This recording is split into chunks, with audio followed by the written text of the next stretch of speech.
In this video, I have the latest release from Second Sight Films, the limited edition 4K Picnic at Hanging Rock set. And this has been quite a controversial set online, so I'm going to be talking about the good and the bad in this set. And hopefully, if you hear my opinions on this, it will help you decide whether this is something for you or not. What I'll do is I'll talk about the 4K presentation first, then I'll show you everything you get in this package later on. So let's talk about the 4K disc of Picnic at Hanging Rock, which is one of my favourite films, one of the greatest Australian films of the last 50 or so years.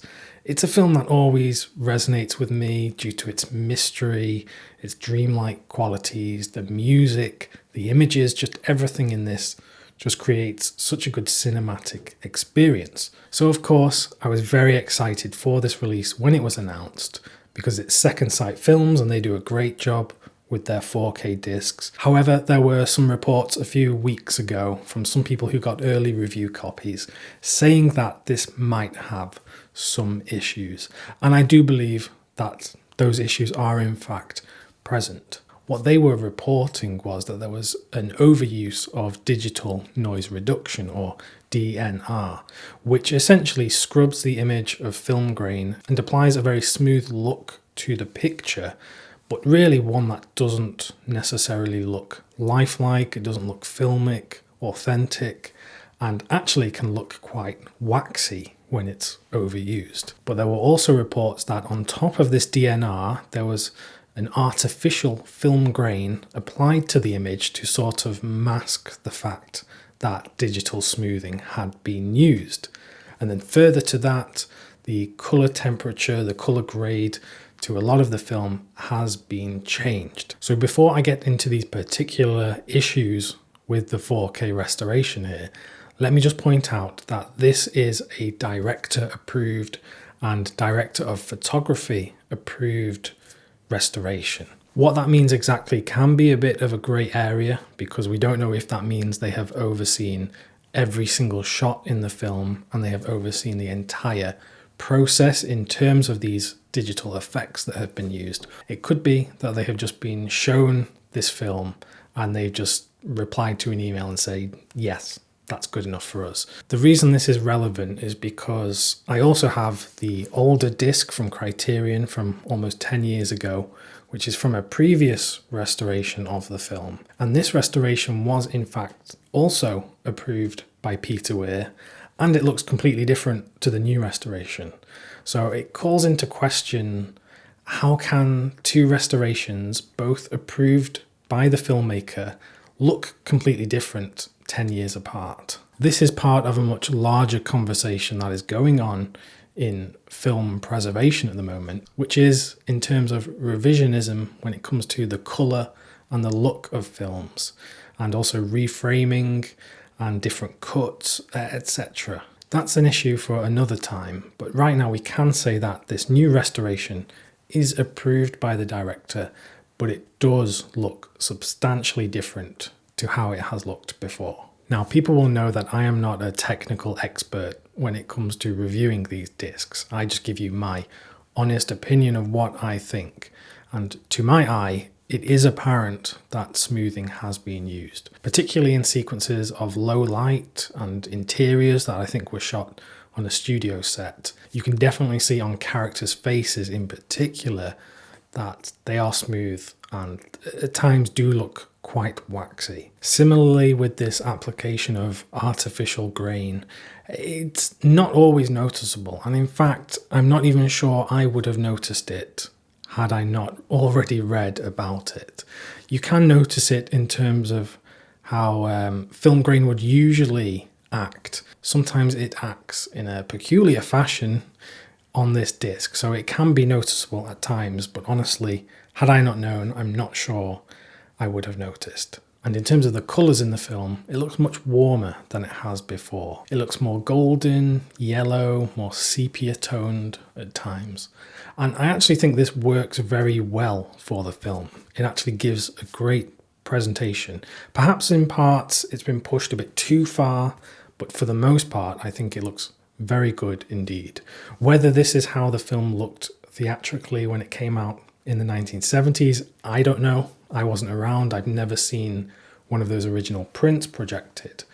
But this does look different to the previous edition, which is on that Criterion Blu-ray, where the colours are a bit more washed out. They're a bit brighter. They don't look as golden.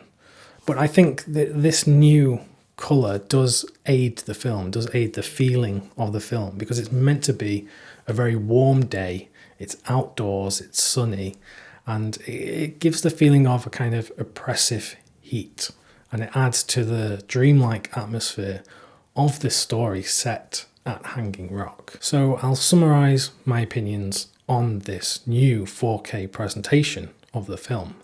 I think it looks very good indeed, but I am disappointed with the use of the digital smoothing effects. Most importantly, the fact that they are noticeable, and the fact that it does take me out of the experience in those low light sequences when I can see the waxy appearance of the characters' faces. In terms of the colours in the film, this one doesn't really bother me all that much. I actually think I prefer how the film looks to how it looked on the previous discs. Whether this is the most authentic look for the film, I don't know, and that's something to think about more.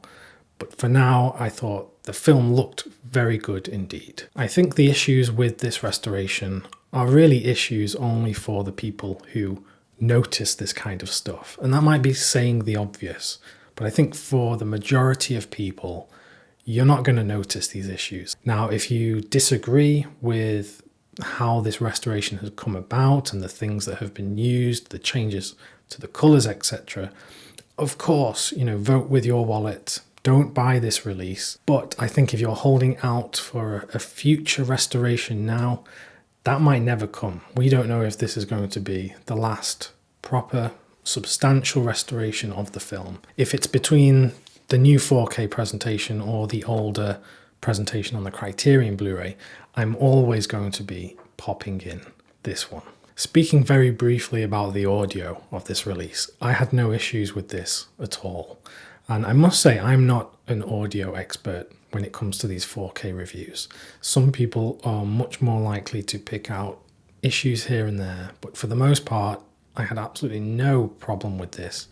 And the score in this film is so hauntingly beautiful, and I thought that came across really well on this disc. So now that I've given you my thoughts on how the film looks on this, let's have an actual look at this package. So within the set you get 2 4K discs and 2 Blu-ray discs, and the content is the same across those. So perhaps if you're not 4K ready yet, you could pick this up and be future-proof. What's worthy of noting is you get 2 cuts of the film on here. You get the director's cut and the theatrical cut. It's the director's cut that has been most widely distributed in recent times, so having the theatrical cut presented in 4K is a great addition. Even though I think the director's cut is the superior version, it's nice to have this. In terms of the special features across the discs, you get a whole host of interviews with the filmmakers, with the actors. There's a new audio commentary. There is a documentary on the making of the film. So there's so much content on the discs to kind of enrich your experience of the film. But then within the physical package, there's a lot more to get into. Firstly, the discs are presented in this digipack packaging. And like I mentioned, you get 4 discs here. You get 2 4K discs and 2 Blu-rays. You also get some art cards. These are a mix of new artwork and then stills from the movie. But then you get 2 books in here. One is the actual original novel from Joan Lindsay, which is a very nice addition. This also came with the old Criterion disc, so I now have 2 copies of the novel. And then you get a very substantial booklet. Really, it's more of a book running over 100 pages of writings about the film, essays, there's some pictures in there as well. Invaluable stuff in here. If you're a fan of the film, it's great to read up on people's thoughts on how this film is positioned in film history and also in terms of a modern context.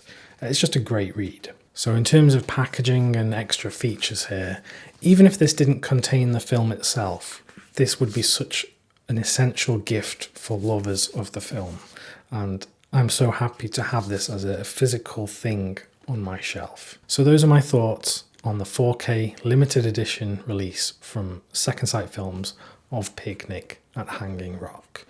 To summarise, it's basically going to come down to how much do you love this film and how much are you affected by the use of DNR and changes in colours and things like that. If you hate the sound of all that stuff that I talked about, then don't buy this. This is not for you. But if you don't mind that, and if you're open to watching this presentation, and if you want all the extra stuff, and if you love the film, you've probably already got this, then I would recommend it. If you want to watch more videos on great 4K releases, then just click the video that's on screen right now. Thanks very much for watching, and I'll see you soon.